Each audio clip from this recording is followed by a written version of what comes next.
नमस्कार। आकाशवाणी जयपुर अजमेर से प्रस्तुत हैं प्रादेशिक समाचार।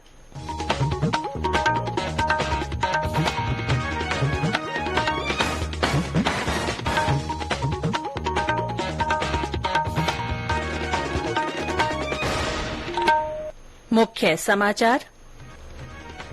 प्रधानमंत्री नरेंद्र मोदी दक्षिण अफ्रीका और ग्रीस की यात्रा पर रवाना हुए। जोहान्सबर्ग में 15वें ब्रिक्स शिखर सम्मेलन में भाग लेंगे। उदयपुर में राष्ट्रमंडल संसदीय संघ भारत क्षेत्र के 9वें सम्मेलन को आज उपराष्ट्रपति जगदीप धनखड़ संबोधित करेंगे। राज्य सरकार आज से मिशन 2030 की कर रही है शुरूआत। विभिन्न वर्गों से सुझाव मांगे। और चंद्रयान 3 के चांद की सतह पर सॉफ्ट लैंडिंग को लेकर वैज्ञानिक आशान्वित। चंद्रयान 2 के ऑर्बिटर और चंद्रयान 3 का संपर्क स्थापित हुआ।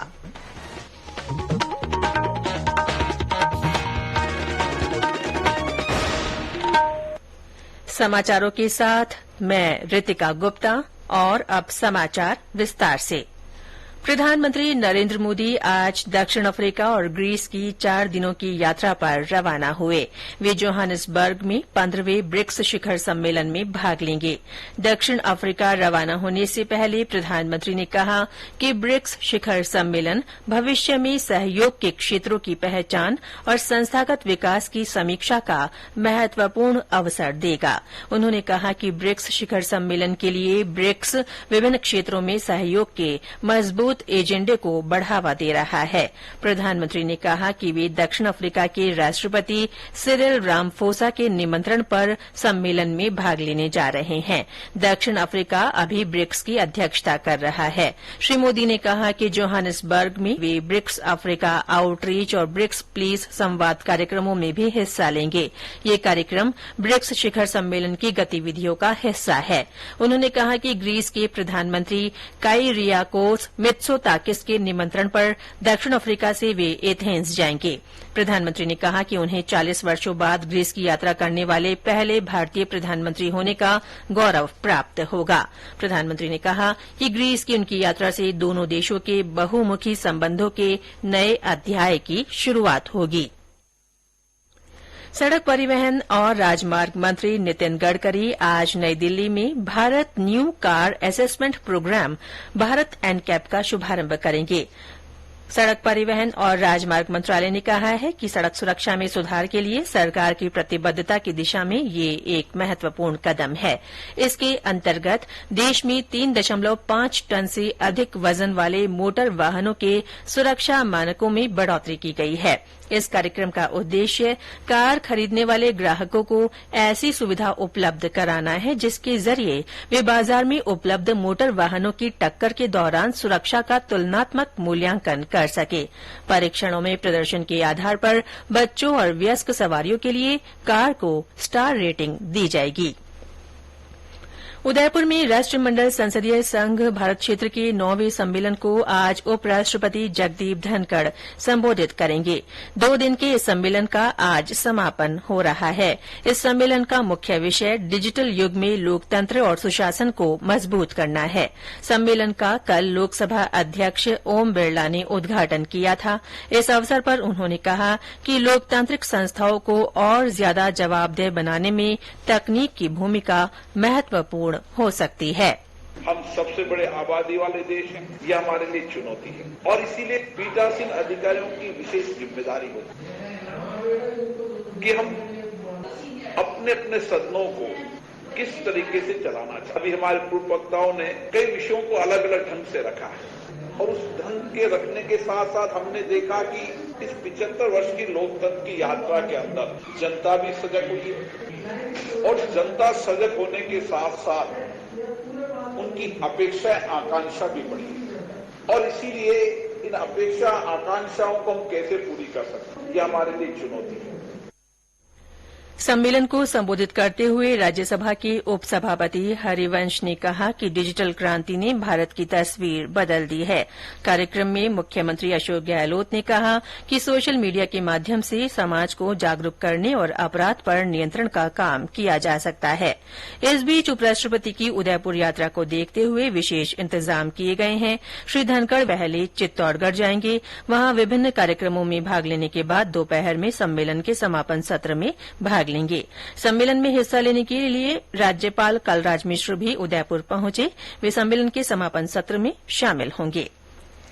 G20 की व्यापार और निवेश कार्य समूह की जयपुर में चल रही बैठक का आज दूसरा दिन है। सम्मेलन से पहले चौथी और अंतिम बैठक के पहले दिन कल विभिन्न विषयों पर G20 सदस्य देश, आमंत्रित देश और अंतर्राष्ट्रीय संगठनों के वरिष्ठ व्यापार और निवेश अधिकारियों ने मंथन किया। इस दौरान प्राथमिकता वाले 5 मुद्दों विकास और समृद्धि के लिए व्यापार, गतिशील व्यापार और वैश्विक मूल्य श्रृंखलाओं, विश्व व्यापार में एमएसएमई उद्यमों को समेकित करना, व्यापार के लिए लॉजिस्टिक और विश्व व्यापार संगठन WTO सुधार पर चर्चा की जा रही है। ये समाचार आकाशवाणी जयपुर अजमेर से प्रसारित किए जा रहे हैं। वर्ष 2030 तक प्रदेश के विकास में नई गति लाने के लिए राज्य सरकार आज से मिशन 2030 शुरू कर रही है।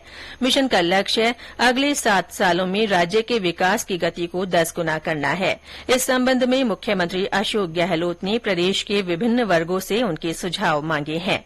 जयपुर में होने वाले शुभारंभ कार्यक्रम में मुख्यमंत्री विभिन्न जिलों के लाभार्थियों और युवाओं से वीडियो कॉन्फ्रेंस के माध्यम से जुड़ेंगे। सवाईमाधोपुर में कार्यक्रम को लेकर 500 युवाओं का चयन किया गया है।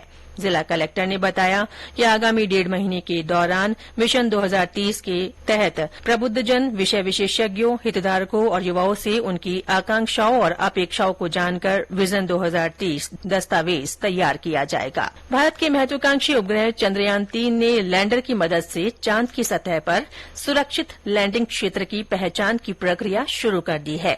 इसरो ने लैंडर के LHDAC द्वारा लिए गए चंद्रमा के दूरस्थ क्षेत्र की तस्वीरें जारी की। ये तस्वीरें पत्थरों या गहरी खाइयों से मुक्त सुरक्षित क्षेत्र का पता लगाने में मदद करेंगी। इस बीच चंद्रयान 2 के ऑर्बिटर और चंद्रयान 3 के लैंडर मॉड्यूल विक्रम के बीच संचार स्थापित हो गया है। बेंगलुरू में इसरो के पास अब लैंडर विक्रम के साथ संचार का एक अतिरिक्त चैनल उपलब्ध है।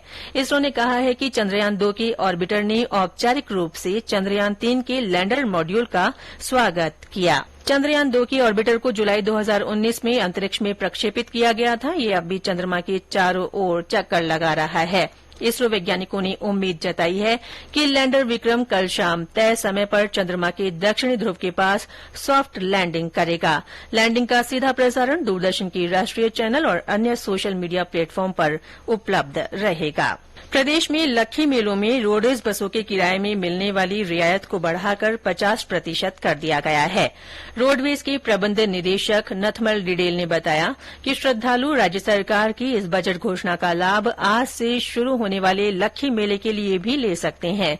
ये मेला 26 अगस्त तक टोंक जिले के डिग्गी में आयोजित किया जा रहा है।